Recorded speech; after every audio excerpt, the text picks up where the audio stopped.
Hello, ladies and gentlemen. Welcome to Entrepreneur Cast. My guest today is Linaire Johnston. I'm very pleased. Before I even start with her intro, some of you might already be acquainted with who she is. She's one of the top LinkedIn experts internationally. She's the author of Linkability, which is 4 powerful strategies to maximize your LinkedIn success. It has also been ranked as one of the best books on LinkedIn by all time. She is the founder of Linkability.biz. It's a membership site for those wanting to succeed on LinkedIn. She has a background in broadcasting and publishing. Linaire, I would now welcome you to the show. I think the intro that I just gave was not enough for someone like you. You're so proactive, and I really wanted to have you on my podcast. So, welcome. Thank you so much for having me. Kia ora, everyone from New Zealand. It's a pleasure to be here. So thank you so much, Abby, for reaching out and putting this together. I'm delighted. Let's go. So for those of you listening to the podcast, actually, we were just talking about it before we hit record. Linaire and I have a pretty interesting story. Back in 2020, I was in need of some copywriting tips. And it was literally in 2020 when I saw a post of hers. And I thought it was very interesting. I reached out to her and she was very warm. Your advice really worked as a charm, Linaire. So today, when I'm trying to help business owners with personal branding, I think there could be nobody better than talking about LinkedIn, its presence, and how it could help them other than you.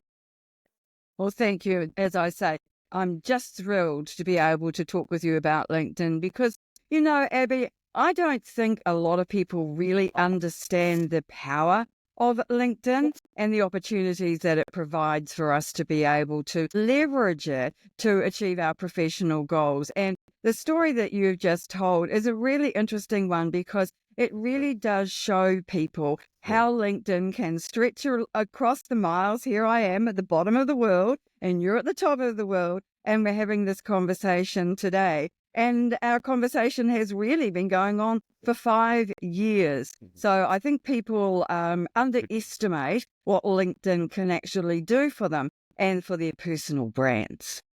Beautifully explained. This is exactly what we wanted to convey. Could have been a nice, let's say a takeaway of our conversation, but had to be the beginning because this is how it started for us.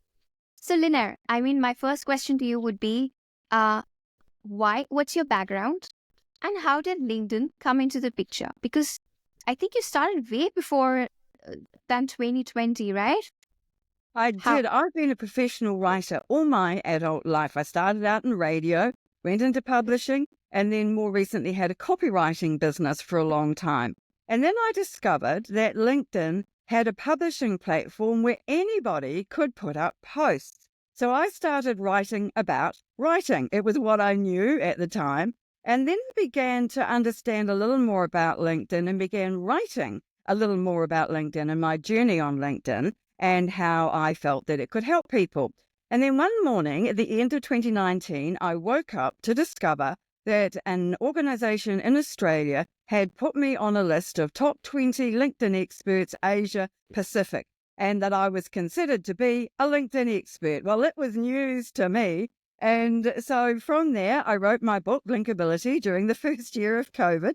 And that has really cemented a great international reputation. And when I say great, what I mean is it has been great for me. I've met such fabulous people all around the world, got help from so many amazing LinkedIn experts themselves that I just absolutely love being part of this community. And my takeaway message from this is that if I can achieve, thought leadership on LinkedIn in my particular field, which just happens, it's just a coincidence that it's LinkedIn, then other people can do it in their field too. I'm not a one-off. I'm not particularly special. I work hard, I'll give you that. And I've had a few lucky breaks, that's absolutely true. But it's spotting opportunities, Abby. And when you see an opportunity going, how can I maximize that? And then really going for it. Interesting. Would you say that because you were not so fixated on the results that you could get from LinkedIn, that a lot of times leads to frustration and people dropping off in the early stages? Do you think that kind of happened in your Look, I situation? think you're right, because we've been brought up with social media to get that dopamine hit from viral views, haven't we? And it's all wrong. I mean, it's just an ego trip. It's got no relevance really to whether or not we'll get clients from it or get that new job that we want. What it really is about, I think, is about building relationships. And you'll hear me several times during our chat today talk about building relationships on LinkedIn, because that's where the opportunities are. It's not in the number of people who look at your posts. So I think a lot of people don't, they have a different view of it. And so if they don't get the results quite quickly, then they go away and look for the next bright, shiny new object. And that might be another social media platform, or it might be something else. But LinkedIn is a long game. It's a marathon and not a sprint. So if you are if your customers or clients are on LinkedIn, and this is where you want to get to them, to reach them, to develop relationships with them, and for them to get to know you, then you have to be in it for the long haul. You have to be consistent, show up regularly, and build those relationships over time. That's what gets results. And that's why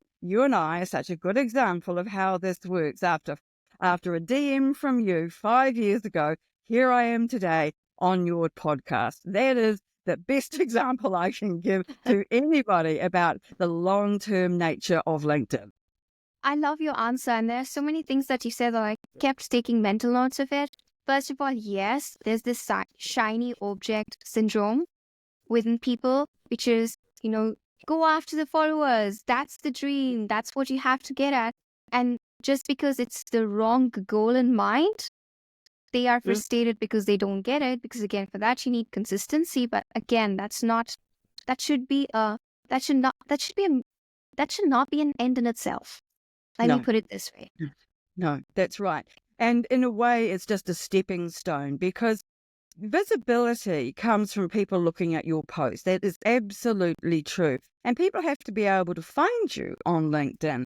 But it's not just about posting. When I first started on LinkedIn and wrote my book, Linkability, it was really about posting. And you could get great visibility through your posts. But now the rules of engagement have changed so much that you don't get anything like that level of engagement anymore, or views. So we need to be taking other action instead if we want to get that visibility, or even retain the visibility. Don't misunderstand me. We still need to post, but we need to be doing other things on LinkedIn as well. So that might be, for example, engaging on other people's posts more often, so that you then get to be seen by their people, their network, their followers and connections. It might be direct messaging your own connections more regularly, so that you keep in touch with them, you're top of mind with them. And when they are looking for someone who provides the services or products you do, then you are the person that they go to. So I think that there are a lot of reasons why things have changed so much on LinkedIn when it comes to content, but it is still important, but it's just that it's not as important as it once was. I love what you say. Actually, 9 minutes ago, I saw you posted something, and you basically gave the updates. And one of them was there is going to be lower reach on your posts. I do see your comment on retention, which is something I would love to talk about later during the podcast, because it's interesting. And love that you mentioned engagement. You could connect the dots. It's all about community building, right? Yes, Relationship yes. building. It's not a solo kind of an approach wherein you just become the star and your community is left starving. Yeah, no, that's exactly right. And your point about building community, I think, is really what LinkedIn excels at. And we need to be spending time building that community. And my book was a conduit to that. It allowed me to start doing that. Before that, nobody had ever heard of me. And so it was a slow build up over time. So I've been doing this. I've been really seriously on LinkedIn now for 8 or 9 years. And so you can see that it does take time for people to get to know you. But that's what happens in life too. When you meet somebody, you don't instantly trust them. You need to get to know them. They need to get to know you. You need to ask questions. They need to feel that you're interested in them. And it is the same on LinkedIn. But I think what people tend to do is treat social media like it's meeting people in person. Really, except they can hide. On LinkedIn, you can't hide. You are who you say you are. Your photo is there. Who you work for is on your profile. And so how you show up is really important. And you want to show up as being genuine and authentic and with something useful to say. You need to be showing up as someone who helps and really wants to give value. I think that's one of the keys on LinkedIn, is to build a community of like-minded people who see the world in the same way that you do and want to share and help each other. I love what you say, and it's so underrated that what you offer has something valuable in it. And it's not just, a shiny, wrapped up post with no value whatsoever, because then you would have lower engagement with the next few days or months based on how much you post. You've been on LinkedIn for over a decade, let's say, a decade. Yeah. How I first have you? LinkedIn in 2008, but I didn't take it seriously until 2014. And it was about 2016 when I realized I had this publishing platform. And of course, being a writer, I just went, oh, this is me. I can talk to other people about writing. And I got really excited about it. I fell in love with LinkedIn, and I've not fallen out of love with it since. Wow, you found a great niche, by the way. A great niche for Well, publishing it a book. works for me. I really love it. It's what gets me out of bed in the morning. That's lovely, lovely. So my question was, it's interesting. Lately people have been talking about something called as the TikTokification of LinkedIn. Yes. Well, they used to talk about the Facebookification of LinkedIn, didn't they? And now it is the TikTokification. And you're right. Like last year, LinkedIn added a new video feed. So it's a standalone feed of just videos, and you access that via the app. But the difficulty with that is the videos that show up in it. So for most of us, we are not seeing in that feed the videos that we want to see. I want to see videos of you, and I want to see videos of my other connections. Yeah.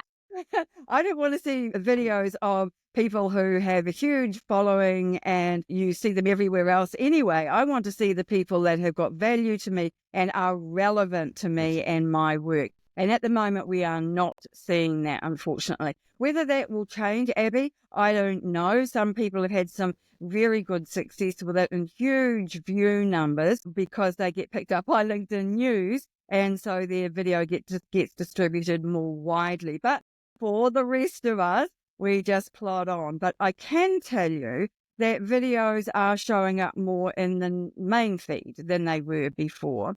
And yesterday, Richard van der Blom, who is the author of the LinkedIn algorithm report, said that the videos are getting 3.4 times more views than image posts.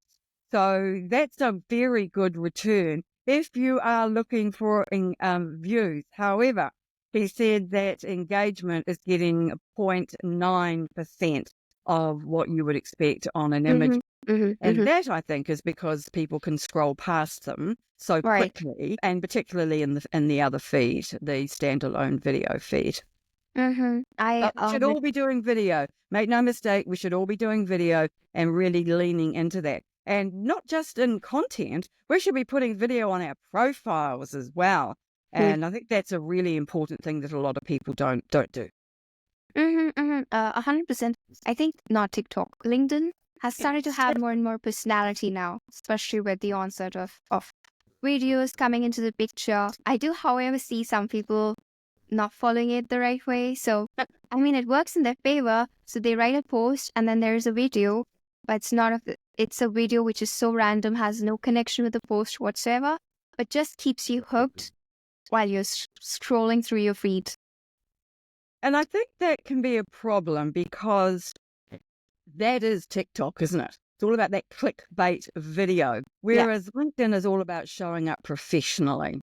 And I think that there's a limit to how much the audience will be taken in by those kinds of tactics. I find that the audience that I'm after, who are my potential customers and clients, are those who want really solid, useful information.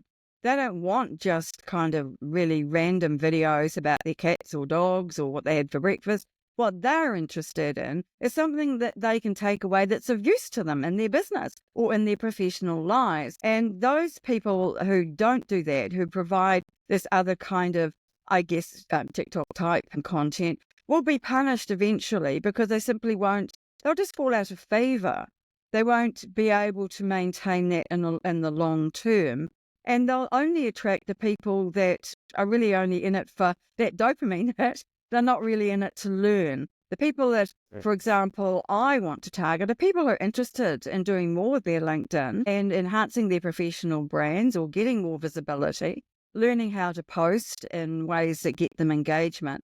And so I'm not going to achieve that if I write something that is about, I don't know, the view out my window. But I tell you what I do, because I think this is a useful crossover, is that I'm a gardener. I'm an absolutely keen fanatic gardener. You probably noticed that, right? So at the weekend, when I think that it's appropriate, I will do a more casual video of me in my garden and not wearing a jacket, just showing up in my gardening clothes, and talk about something in the garden and then relate it to LinkedIn.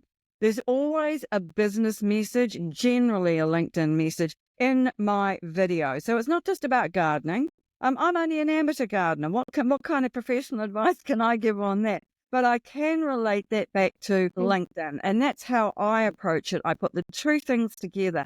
Because it's really funny, people want to know a bit about you. They want to be able to get to know you a bit better. And that's why video is so important. Because they can see you and they can see your body language and your hands waving around it and hear the expression in your voice, that kind of thing. And so if you can put that together in a way that talks about business, in a way that's maybe a story focused, because people love stories, so telling a story, or as I do, talk about something in my garden and then relate it to LinkedIn, then people will be drawn towards that because it's something that they like. Now, there are a lot of people who are not gardeners who will still like the video because they like the technique. They like the way I've used gardening as a metaphor. And there are other people who'll see me in my gardening clothes on a video in a thumbnail and go, swipe. Right? They're not interested, and that's absolutely fair, and I have no problem with that at all, because we all do that. We all choose. We make decisions about what we watch and what we take in all day, every day. So I think that it's a matter of finding what you like to talk about that other people like to hear. Those two things together can really be, I think, content gold. And I love that. Essentially, what you're trying to say is LinkedIn is becoming more and more, let's say, adaptable and is trying to let us show our personality. So if you show your personality through videos, there's a higher chance that people are going to relate to you better. I think it somehow allows you to connect more deeply as against the text. And there's another aspect of that too, Abby, and that is the arrival of AI. There has been so much AI put onto LinkedIn in the last year, and we're only going to see more of it as AI improves. Now, LinkedIn's own AI is pretty awful, and people are using AI elsewhere, like ChatGPT, and then importing what they're doing to LinkedIn. And we're going to be seeing a lot more of that. Now, some people, like me, will say, this has been created with the help of AI, and be open and transparent about that. Other people won't be. And it's going to come to a point, I think, where we won't know whether what we're reading is the genuine opinion and through knowledge and experience of the person who's writing it or videoing it, or whether it is ChatGPT or another AI platform creating that content to make them look good. Now, authenticity has always been really important on LinkedIn, and it's going to become more important but more difficult as we move along and AI just gets better and better. So those of us who do want to be seen as authentic and stand out as being obviously authentic need to find ways to do that. And I think that video is one of them. Certainly at the moment, the AI videos haven't yet caught up in terms of accessibility for you and I to be able to go, okay, here's something I want to say. I wanted to show up looking like me with my pauses and my Kiwi accents and to say it exactly like I would. It's not there yet, but it's not that far away. So at the moment, video is a good way for us to be authentic and show up as ourselves. And I don't think that we can underestimate the importance of that, particularly as we all get more and more familiar with and use AI more. That's an interesting point. And I think lately there has been a lot of conversation around the content that we see out there. Some of it, actually majority of it, you can easily recognize that it has been created using AI. It's the patterns that we've been able to observe that this is short written by AI. So in this age wherein majority of the people, even if they are writing, they're just not bringing any personality whatsoever, sharing, just copy pasting the content, which is very obvious. In this age, how does one really stand out Well, I using think video is one way definitely to stand out. And I think we need to not underestimate the importance of that, it must be said, because not many people are doing it. I find it really hard to persuade my clients to do video. It's surprisingly difficult, right? And I think this is an overgeneralization. I would like to think that it's easier for younger people who've grown up with being on camera, right? My grandchildren just hog the camera. Whenever we Skype them or get onto a FaceTime with them, they're right there in the camera. They know all about it and what it is. So I'd like to think that younger people are doing more video. But I do think it's important for everybody to be doing it, regardless of who you are or what you do. Showing that you are competent in front of a camera is a very good skill to have, and it can be used in so many different ways. So it's no reason not to be doing video in this day and age. Look, Abby, if I can do it, anybody can. Seriously, it's not very difficult at all. And I think it's worthwhile also taking into account that here you and I are on a podcast that is being recorded in video. So there's so much more is happening on video.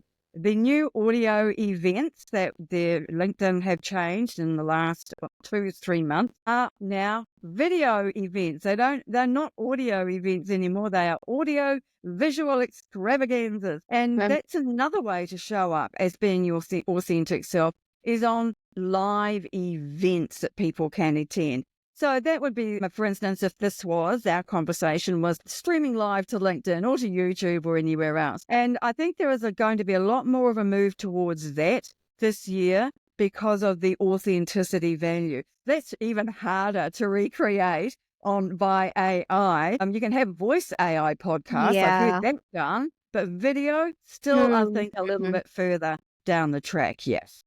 Love this point. Actually, the way you have communicated right now, it answers how could you combat the problem of majority of the people sounding the same, looking the same, and have more personality, which is just videos. So any format, as you said, events or you sharing native videos, the idea is to talk about yourself, but then people would know that you're not really copy pasting something. It's you. It's original. And it's always about your credibility. So what you want to be doing is anything that you do, the question to ask yourself is, this might get some good views, but will it add to my credibility? What's the credibility factor in this? Will this make people want to get in touch with me, reach out to me, and use me when they need my products or services? And that, I think, is something that a lot of people forget in the race to the bottom for organic reach, is that it is really all about credibility and building your own personal brand on LinkedIn or anywhere else for that matter, because we are going to be hit very soon, very hard with AI characters, something I've only learned about recently, which are these AI bots that Meta is already dropping by the million into its platforms. And we'll all be interacting with these AI characters or bots, thinking they're humans. Now, on LinkedIn, showing up as a human is really important. But again, it's going to be harder and harder to tell who's real and who's Wow. not. So the more we can do to build that credibility, to build our base, to build our networks with really genuine, honest people who know us, like us, and trust us, the better. And that starts now. Well, actually, it started yesterday or last week or last month, because it all comes back to our LinkedIn profiles. We need to have on our LinkedIn profiles a lot of information about who we are, what we do, who we help, and we need recommendations and reviews and videos and a lot of information that talks about our backgrounds and what we have achieved, so that it's not able to be made up. It's checkable and people can go back and it's referenceable. That's a better word.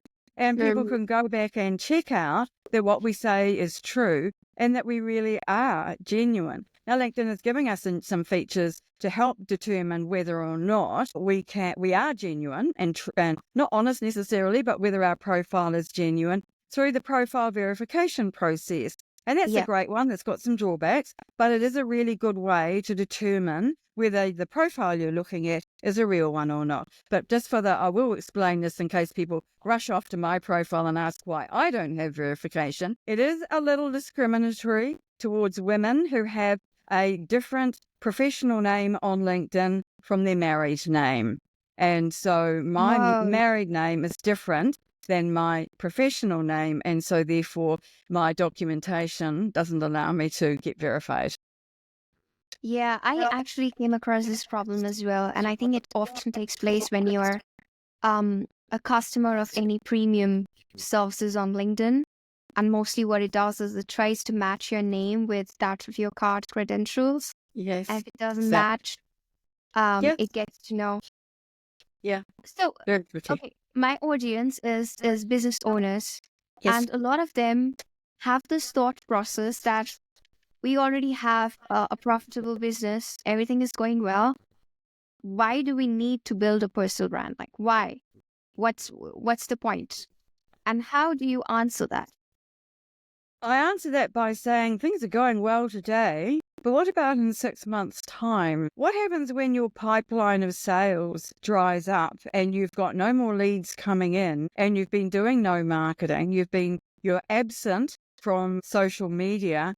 How are you going to get leads at that point, particularly if it takes some time for your business to convert? So if you've got a 6-month sales pipeline, for example, from the time that someone first approaches you to the time they sign the contract, then if you don't start that 6 months ago, you're not going to have business today. So you need to make sure that you are visible everywhere that you possibly be, where your target audience is. And for a lot of people, that's on LinkedIn. You need to be visible there and credible there to make sure that when people do need to reach out to you or to someone that offers your products or services, they remember who you are. And if you're absent or you're inactive, they won't remember who you are. You won't be able to be found in searches. You won't drop into their feed. There is no way that you are going to be top of mind when they need you. And as I said earlier, LinkedIn is a long game. So what you do now on LinkedIn will have a benefit in 6 months' time, or as you and I have discovered, in 5 years' time. And if you are not here, that will not be able to be picked up instantly. You can't just come onto LinkedIn and expect instant success. It doesn't work that way. So it does need to be maintained over a period of time.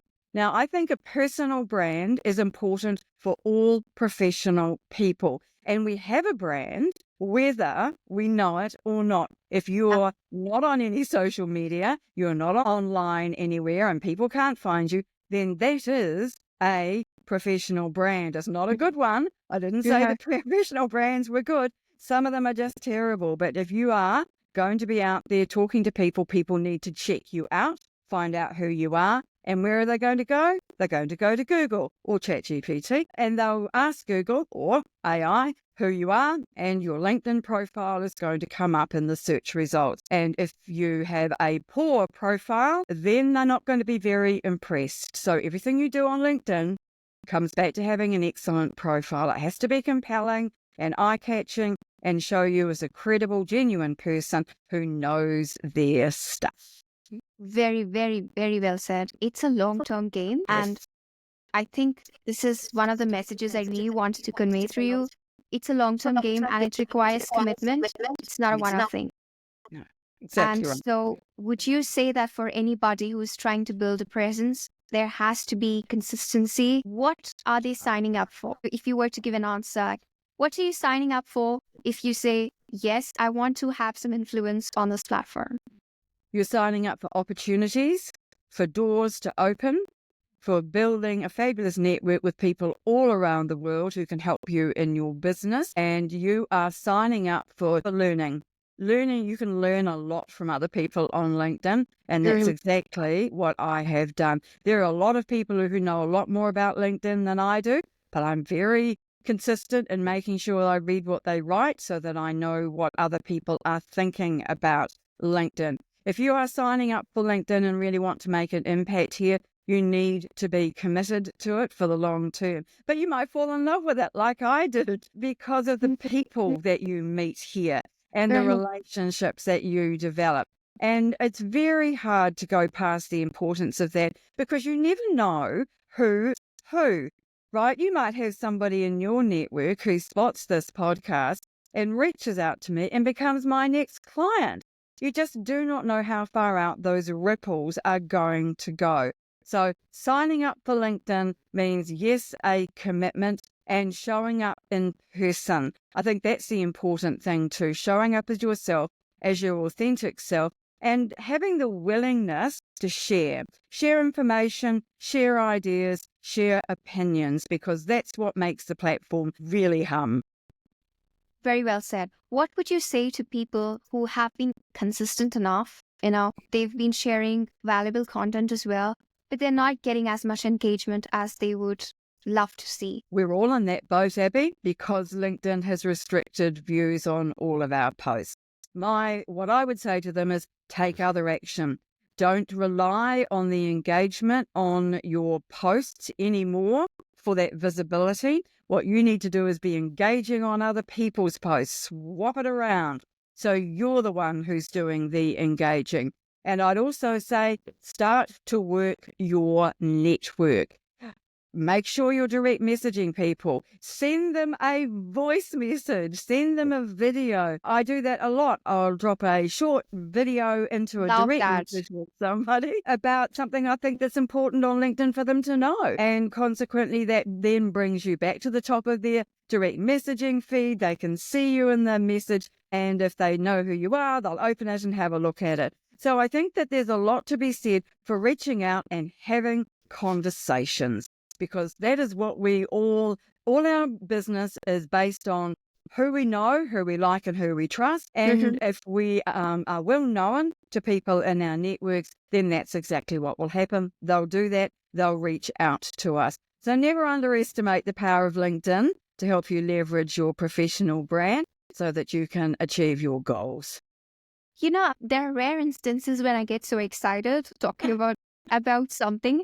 And right now I feel very excited because you kind of pivoted in a direction I wanted to, which was DMing and outreach. Because I see it this way: your game doesn't end with you sharing videos, you posting consistently, but as you very well mentioned, how do you stay connected with your existing network and even those who are outside of your network? But what about outreach, and how do you perceive it? Now, I think outreach is a really interesting thing, and it's how you do it. I get a lot of connection invite requests that have no personalized message at all.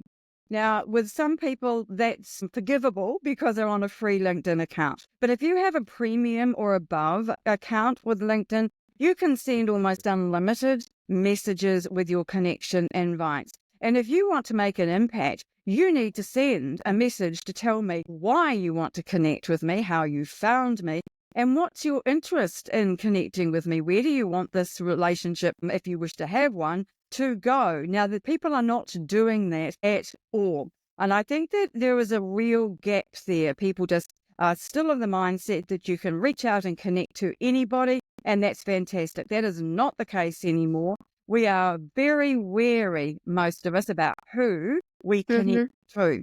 And so how you reach out to people is super important, and you need to do that through a personalized message. It will get you an 80% yes. If you don't do it, you're likely to get 80% no's. You really need to tell people why you want to connect with them. Yeah, and another thing I wanted to add to it is also, sometimes people, they think like once you accept the invite or they slip into your DM, they would just sell something to you immediately without building a relationship. So even if it's personalized, it's just that we are bombarded with so many salesy messages every day that Yes. We we call that pitch slap. You connect to somebody and then try to sell to them. That's another way, though, to stand out in a positive way, Abby. Because if so many people are doing that and you're not, and you're clearly not doing that, then that makes you stand out in a good way.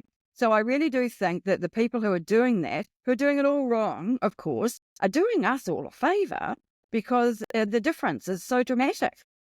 Hard to go past somebody reaching out with a personalized voice note or a video because it's clearly different from somebody trying to say. certainly while I'm speaking with you, I feel like LinkedIn world is rewarding people who put in more efforts, because clearly videos, or as you said, slipping in a VSL or a video sales letter or even a voice note, it takes way more efforts than just dropping in a text. So it's Absolutely. And at this point, it can't be automated because a lot of those pitch slap messages that you're receiving are all automated. There are a lot of companies out there now who are just sending out thousands and thousands of those kinds of messages every hour.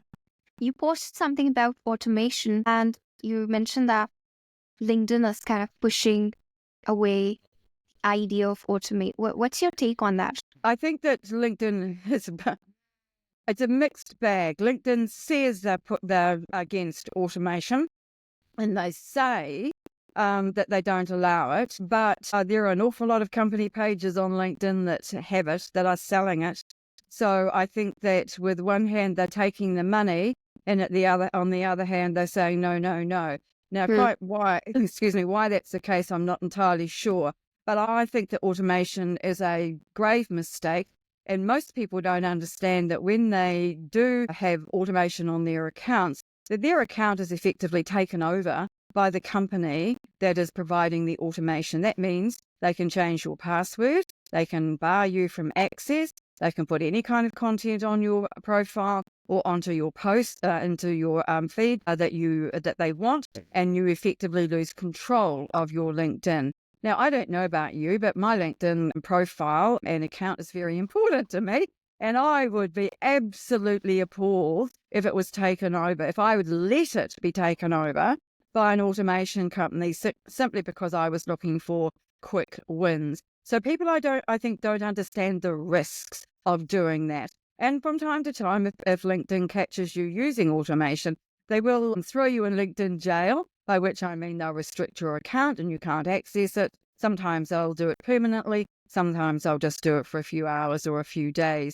But the net result is that there's a disruption to your LinkedIn continuity, and it's a bad look for you when that happens. There's no question. So my advice is stay away from automation. Got it. I have a few quick questions, but I would really like to extract as much as I can while we're in recording the podcast. For somebody, tell me about it, because a lot of people I speak with have this issue. What happens when your existing network is not engaging with your content? Does that impact you in some way as far as you attracting more people is concerned? I think what it tells you, Abby, is that you're not attracting the right people, or that the content that you're providing those people isn't what they want. I think there are other factors to take into account as well. One of them is when you post, the people that you want to see your post around at that time of day. Are you varying the formats of your posts? Are you just doing text and image, or are you doing that plus video, plus documents, plus polls, plus articles, plus newsletter? So you're giving people a good opportunity to utilize or read the content, take on board the content in a format that they absolutely love. There's also the factor that the feed on LinkedIn now is made up of 30% only of posts from people like you and I. So 70% of the feed is made up of paid content, a lot of LinkedIn ads, LinkedIn's own ads, and a lot of other material that is not our organic content. So people are less inclined to be on the LinkedIn feed. They're not seeing the things that they want, so they go somewhere else. And I think that there are a lot of reasons why this is affecting how we all are seen and engaged with. Now, it is true to say that while post impressions dropped enormously last year in 2024, engagement didn't drop as much. So that tells me that the people who are here, they're present, they're active, and they're really looking at what's going on LinkedIn. But there are a lot of other people who are flitting in and out. And I think there's a lot more of that going on, partly because of the arrival of AI and some of these other factors that I've talked about. So I think it's getting more and more difficult to be seen through our content than it has been in the past. Yeah, that's definitely something you mentioned earlier. Does frequency matter, and the number of times you post and at what time you post? There are different viewpoints out there as far as that, but I'd love to know yours. All right. My view on that is you need to post as frequently and at the time of day when people want to hear from you. You've got to post content that people want to read, want to know, and it's all about your audience. So the answer is in your audience. What do they want to see or hear? What do they want to read? When do they want to read it? Are they people who come home from work and then get onto LinkedIn? Or are they people who look at LinkedIn when they first get to work in the morning? You shouldn't be posting more than once a day, however, and this is one of those things that can be measured. And if you post more than once a day, then the algorithm will penalize your posts. So leave at least, I recommend a full 24 hours because it's easiest to remember. A full 24 hours between one post and the next. There is also a school of thought that says if one post is doing really well, don't stop it in its tracks by posting the next one until it plateaus out. And you'll know that by the number of views not increasing and no new engagement. And that then means it's time now to post something new. So I think both of that is worth remembering, that if you do have a really good post, to let it run. Because it's also very true to say, Abby, that the posts have a longer lifespan now than they used to. They used to disappear within 1 or 2 days. But now I'm seeing posts in my feed that have come back after 3 or 4 days. That is very true, Because somebody's engaged on them. And we're also seeing posts, and at least I am, posts in my feed that aren't from my first degree connections, but a first degree connection has liked or commented on a post, and so it's been put in my feed. And so that's really worthwhile remembering too, that if other people are engaging, then that means their networks are seeing your posts too. I think I like that idea, but it just makes it more difficult, I think, for us to know how our own posts are doing. Coming back to the same point on engagement, and what if it's somebody has a global audience? That's even more difficult. And so if we in New Zealand, right, it is, where are we today? It is Wednesday morning, just coming up to 9 o'clock. You're in Paris, and it's 9 o'clock at night, am I right? 9 o'clock? Yeah. So you could, and in the US, it's sort of about the middle of the day. In South Africa, it's the middle of the night still. You can see how difficult it is with different time zones. So I tend to publish early in the morning because that then gets the US market. It does mean too that sometimes it gets the people who are on LinkedIn late at night in Europe, but it is quite a tricky time, or a tricky thing to work out when to post if you have an international audience. And you have to decide where your biggest audience is.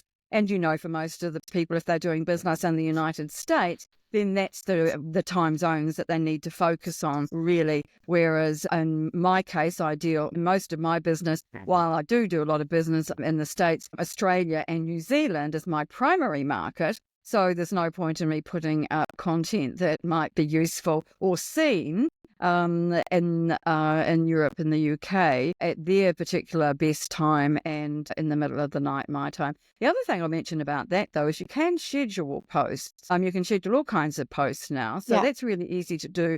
But anecdotally, and I have no numbers to back this up, I did a week's worth of scheduled posts, and I found that the reach on them was very low compared to posts that I put up myself in real time. Interesting. I had no clue about that. Okay. Yeah.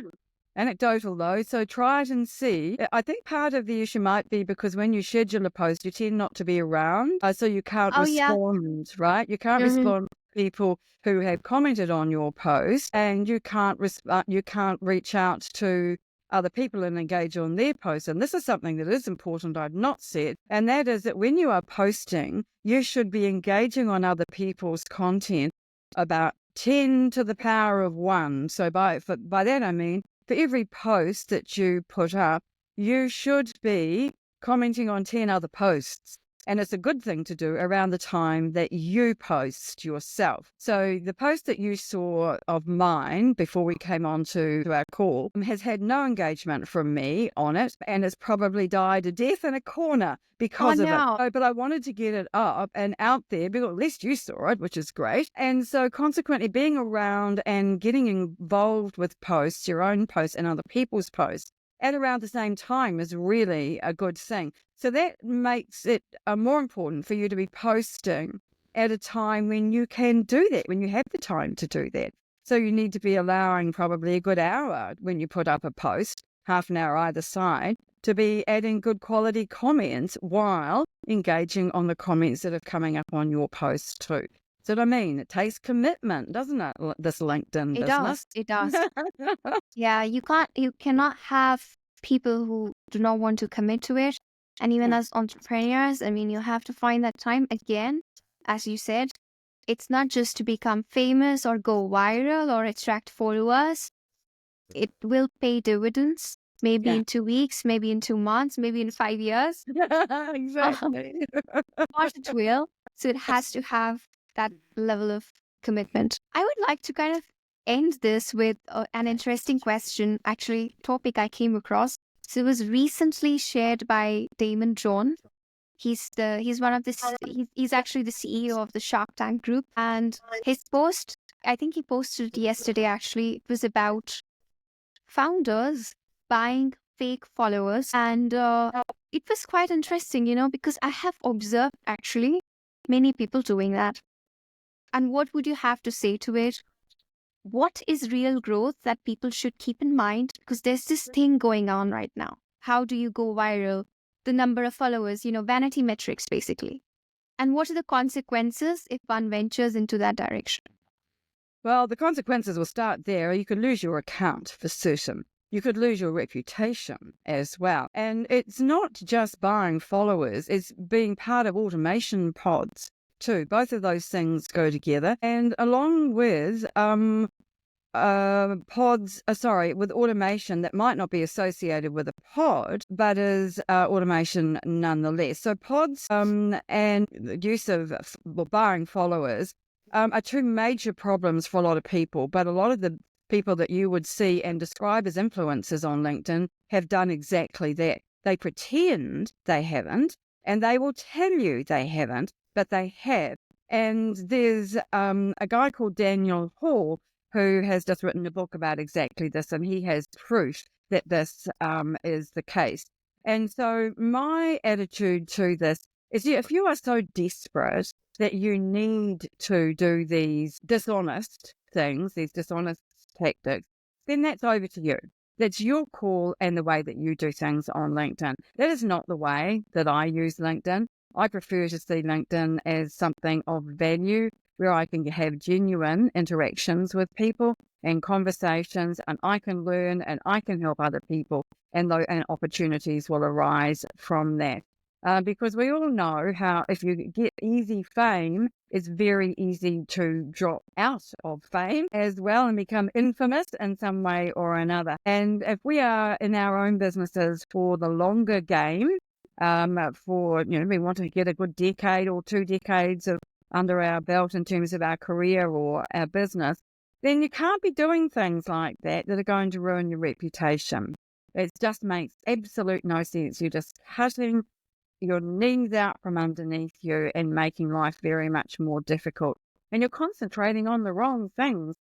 Abby, I don't think the kind of people who are really interested in doing LinkedIn well will be listening to this podcast, because this is not the kind of information that the people that you're talking about who are in pods and buying followers want to hear. They just want easy wins. They want to spend the money, get the results, and get the instant fame. I'm not interested in instant fame. I'm interested in helping people and getting results that way, because you want to be remembered for the right reasons and not for the wrong ones. Yeah. And so what would you say to someone who says, if I want to become someone on LinkedIn, I would focus solely on gaining followers, and that's what my metric is? I would say you're missing the point. It's not what it's about. You don't have a relationship with your followers. You have a relationship with your connections. You should be focusing on connections and building value. That's what I would say. Love it. I think we have a great takeaway from this podcast. It's LinkedIn in 2025 is heading in a direction where you would certainly need more and more engagement, where you would need to put in more efforts, engage with your community as much as you can, slip into their DMs, talk to them as much as you can. And that's the way to go. Did I miss something? No, you did it really, really well. Great summary of our conversation. And I'm so pleased to have had the opportunity to talk to you about this, because as you can clearly see, I love talking about LinkedIn. So again, Abby, appreciate the opportunity. Thank you so much for having me today. It was a pleasure, Linnea. I would definitely reach out to you again, because this is something that should be done every year, I believe, every year. Please don't leave it for 5 years next time. Wouldn't. Well, have a wonderful day. Cheers. Thank you. Bye now. Bye-bye.